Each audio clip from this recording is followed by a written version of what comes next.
هذا الحلم الأحد الصمد الساكن فيا، ما زالت وبرغم الثورة تحكمني حكما ملكيا.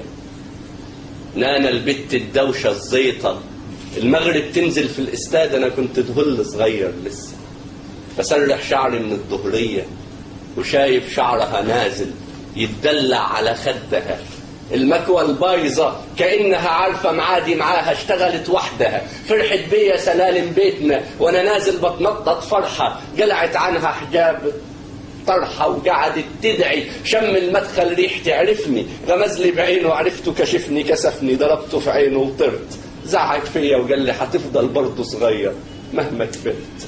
مدخل بيتنا اللي مربيني كان دايما عايش ويانا، كان يسهر في الامتحانات ويوصلنا لغاية اللجنة ويستنانا. المرة دي قال لي أمانة أمانة أمانة يا رايح، لا تسلم على نانا. نانا أصحابي عايزين نوصفها وأنا مش لاقي في وصفها زي شعرها أسود، لا مش أسود، شعرها ناعم، لا مش ناعم، شعرها زي اللي ملوش زي.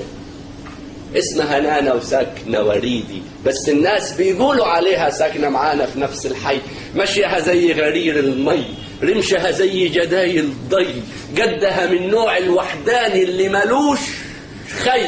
نانا كانت لما بتضحك يحلى في عيني العمر الجاي، كانت لما بتجرح قلبي تحلى القلبي. قولت أي قال واصحابي يقولوا اوصفها، طب والله نفسي اوصفها، بس هاتولي في وصفها